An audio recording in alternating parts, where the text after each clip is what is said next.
A continuación, presentamos Conversando con Kuschel, un espacio de actualidad y contingencia política con una mirada regional. Hola amigos de la región de los lagos.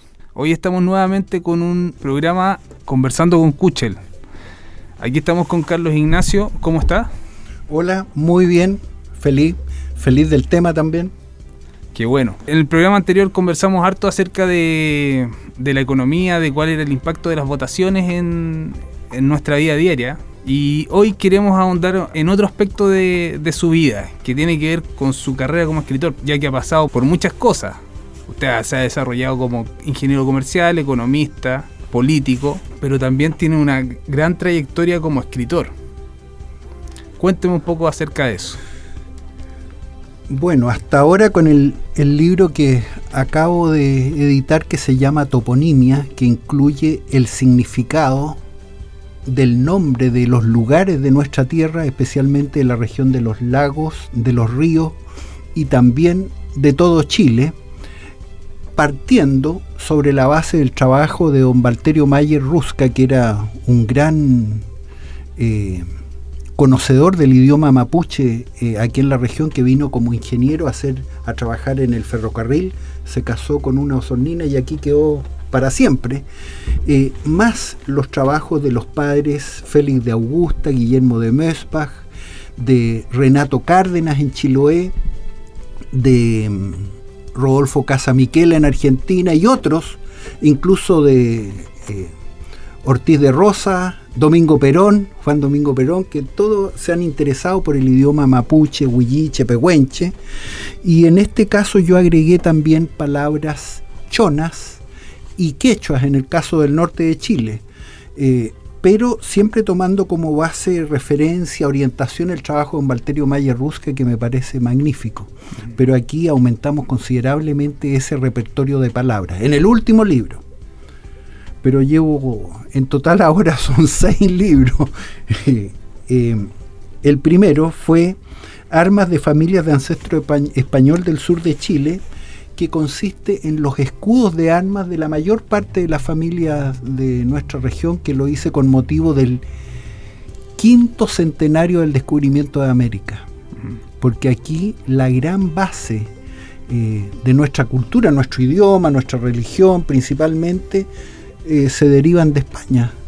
Hablamos castellano y profesamos la religión católica principalmente, o derivados de la religión católica. Somos cristianos, judeo-cristianos en cuanto a la cultura. Entonces este trabajo de Armas de Familias de Ancestro Español consiste en mostrar los escudos, las insignias, los emblemas que usaban todos los apellidos, la mayor parte de los apellidos, que en el caso de nuestra gente acá en el sur casi todos tenían un escudo, que se usó en España y se inventó esto en España a partir del año más o menos 1200, porque los caballeros andaban armados y andaban cubiertos de yelmo, coraza, y en su escudo y a veces en unas espoletas pequeñitas mostraban quiénes eran. Y la gente, como no era tanta la población, por el dibujo conocían quién era el caballero que estaba dentro del tarro, digamos, de la armadura. Y eso es fascinante, para mí es fascinante, porque ahí tienen significado las figuras y tienen significado los colores. Y son escudos burgueses, no necesariamente nobles o hidalgos, que mucha gente desciende acá de noble hidalgo. Todos tenemos de eso, porque las mezclas en el transcurso del tiempo son increíblemente ricas y variadas. Ese fue el primer trabajo. El segundo fue Apellidos huilliches, mapuches y pehuenches, que es un trabajo parecido a este de Toponimia que hice ahora, que también partí aquí justamente en la Sago, cuando vine a trabajar el año 81. Hace justo 40 años que partí con esto, porque yo estaba muy enamorado del idioma mapuche, porque mi abuelo lo hablaba y yo pude entenderlo bastante hasta que él murió cuando yo tenía 11 años, y hasta ahí nomás llegó la jugada, porque nunca más nadie me habló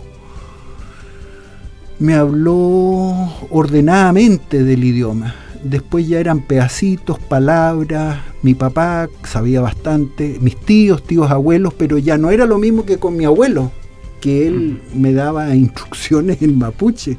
Apúrate, ven, sube, baja, cierra la puerta, abre, trae la yegua, qué sé yo. Todo eso era a veces en mapuche. Y yo eso lo entendía feliz de la vida. Y cuando él murió, se me perdió todo eso. Y un poco pensando en él, escribí esto de los apellidos mapuches, huilliches, mapuche y pehuenche, porque todo tiene un significado maravilloso, igual que los apellidos españoles, que son los que llevamos nosotros. Y estoy feliz de haberlo hecho, por eso lo hicimos el año 97, lo otro fue el año 92. Después, el 2006, otro libro que se llama Sabiduría y Consejos Familiares del Sur de Chile, que considera temas o tópicos sobre clima, agricultura, pesca, trabajo y gobierno.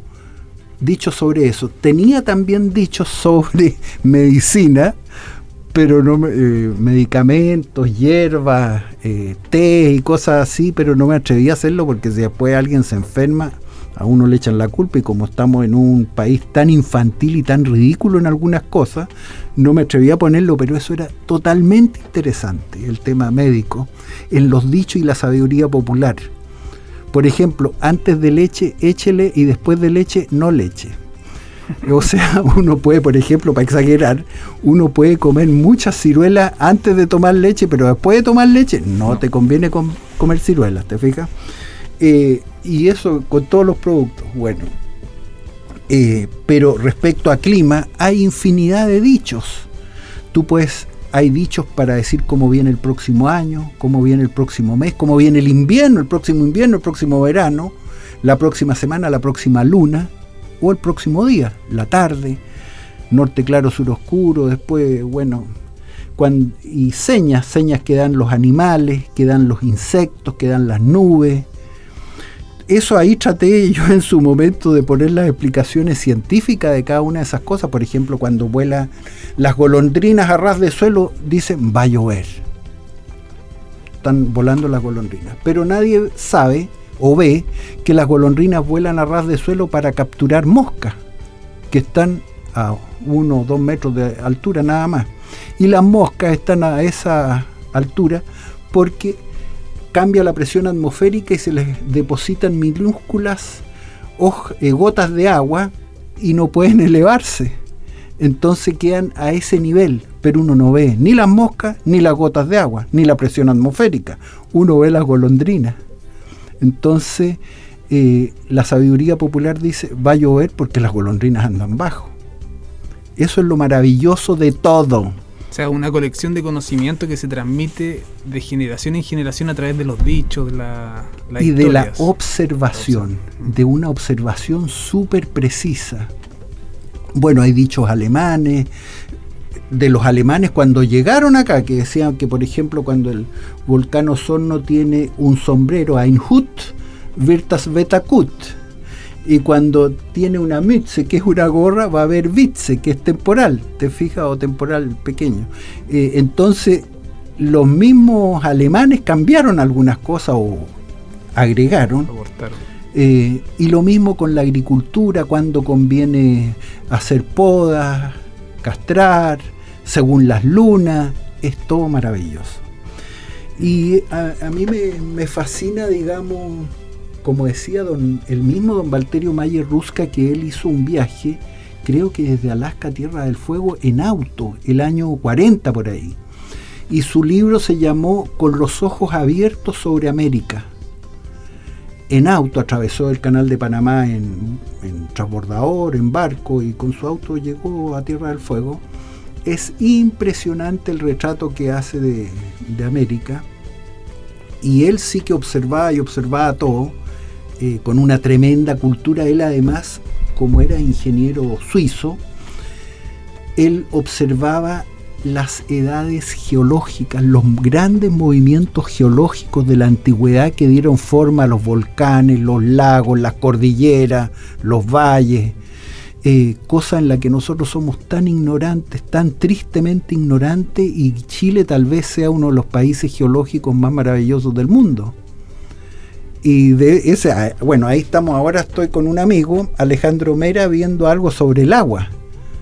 Y cómo aprovechar las cuencas que tenemos. Bueno, Chile en general tiene 101 cuencas fluviales de ríos, y nosotros acá tenemos varias. Hicimos un trabajo por comuna. Bueno, eso ahí queremos hacer otro libro, es otra cosa.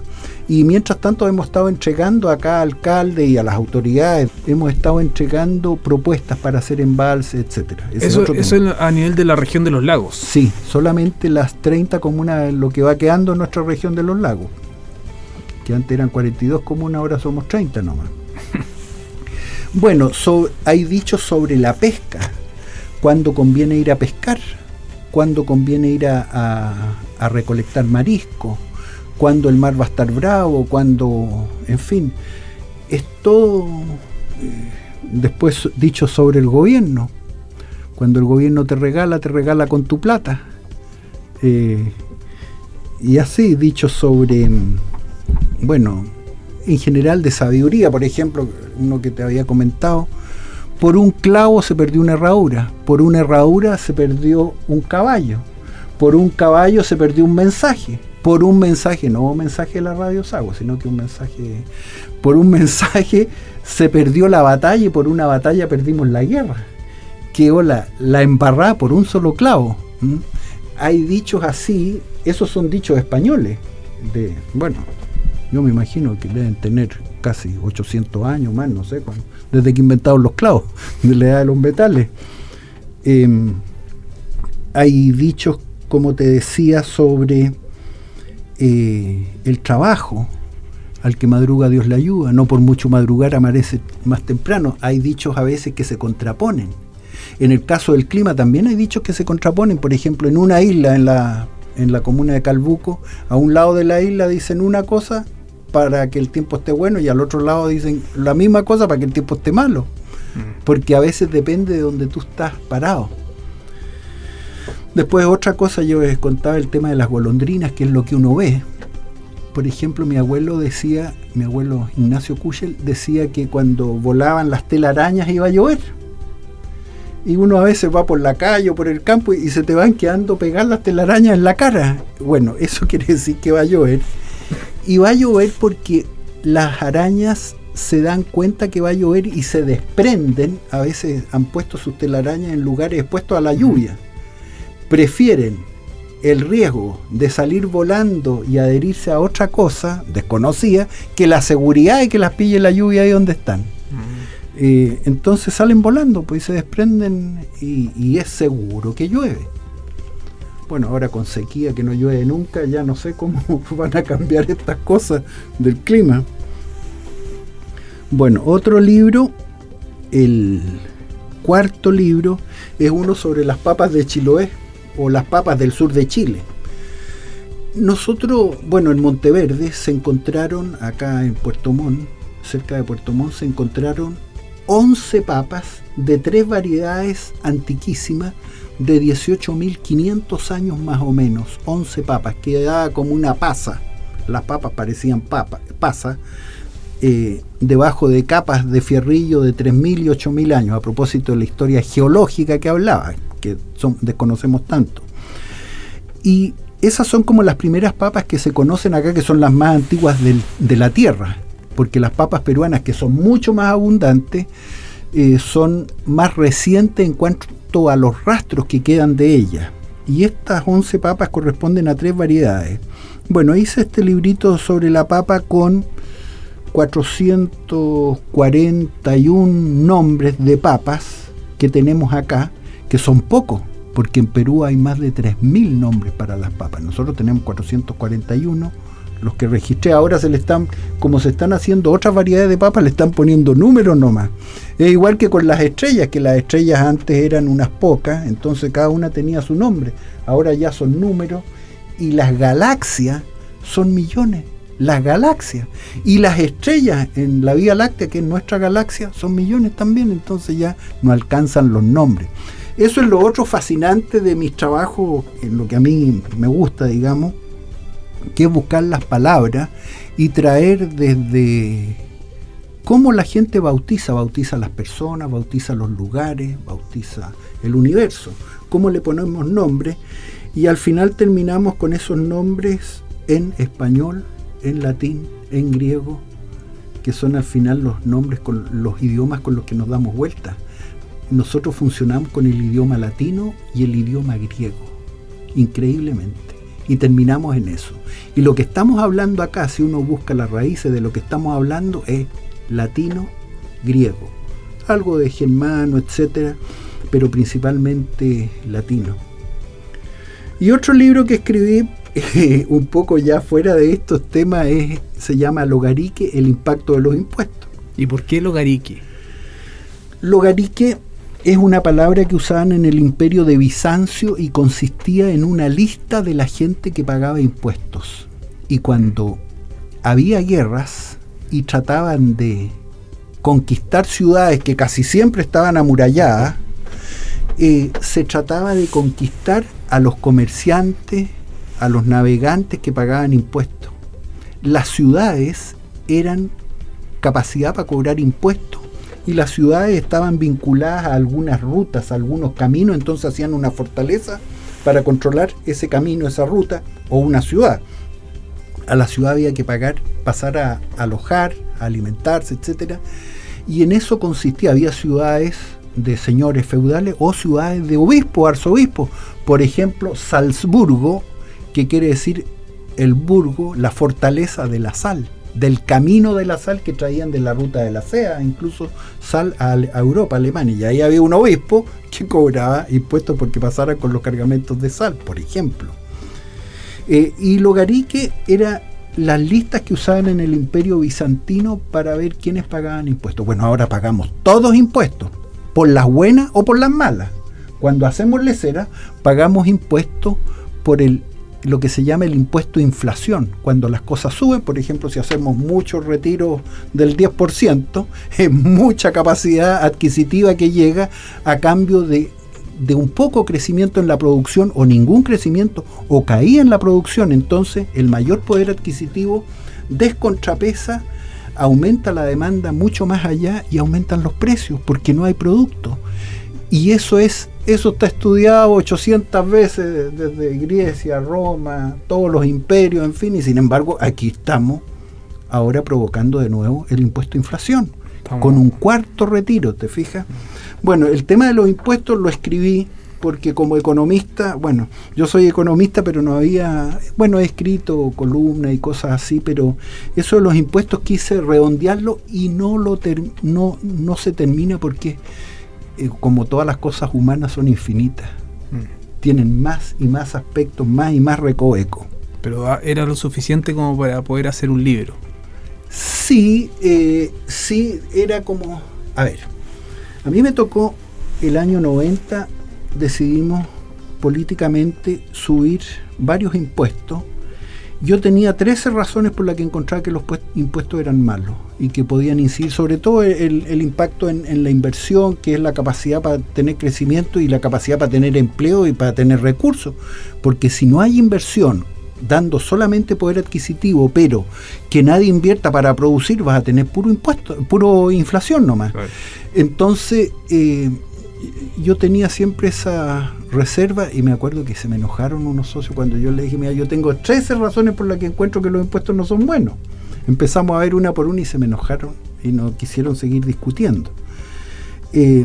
Bueno, los impuestos tienen que existir y tienen que tener un nivel razonable, especialmente en Chile, que nosotros estamos en un rincón del mundo. Aquí se acaba el mapa y todo nos llega más caro por los fletes, y todo nos sale más caro para vender al mundo, porque somos un país abierto, que gracias a eso tenemos todo lo que tenemos. Si no tendríamos solamente vino, no alcanzaríamos a tomarlo. Producimos mucho más vino de lo que podemos tomar, producimos mucho más salmón de lo que podemos tomar, comer, en fin, fruta, manzanas, etcétera. Y a cambio de eso tenemos infinidad de cosas, por ejemplo, estos anteojos, lápices, cosas raras, sofisticadas, los equipos, aquí equipos radiales que no sé de qué país del mundo vendrán, porque nosotros somos un país pequeño como para producir masivamente y barato esos productos. Los autos, ya no armamos autos, antes en Chile teníamos armadurías de autos, pero eran tan caros que nadie tenía auto. Lo mismo con los equipos musicales, etcétera. Bueno, en todo eso inciden los impuestos, y casi todos los grandes imperios se han derrumbado por los impuestos. Los romanos, Bizancio, el Imperio Otomano, la misma Alemania, en fin, Francia. Napoleón bajó los impuestos varias veces. Interesante Napoleón. Bueno, en fin. Bueno, y gran parte de la independencia de América también. Estados Unidos fue por impuesto y nosotros también. Nosotros acá en Chile también, aprovechando que estaba débil el rey español por la invasión de Napoleón, pero teníamos problemas de impuestos y teníamos mucho contrabando. Bueno, ahora tenemos un impuesto altísimo a los cigarrillos y llega mucho contrabando, porque cuando los impuestos son muy altos aumenta el contrabando y también aumenta el comercio ambulante, el comercio en las calles sin boleta. Claro. Porque pasa a ser más rentable hacerlo así, a la negra. Pero eso, anda a explicarle tú cuando creen que los impuestos los pagan los ricos recaudan los impuestos. Las empresas, por ejemplo, no sé, voy a poner Falabella. Todos los impuestos que paga Falabella, que son altos, que paga impuestos a la utilidad, etcétera, los pagamos nosotros cuando compramos un producto en Falabella.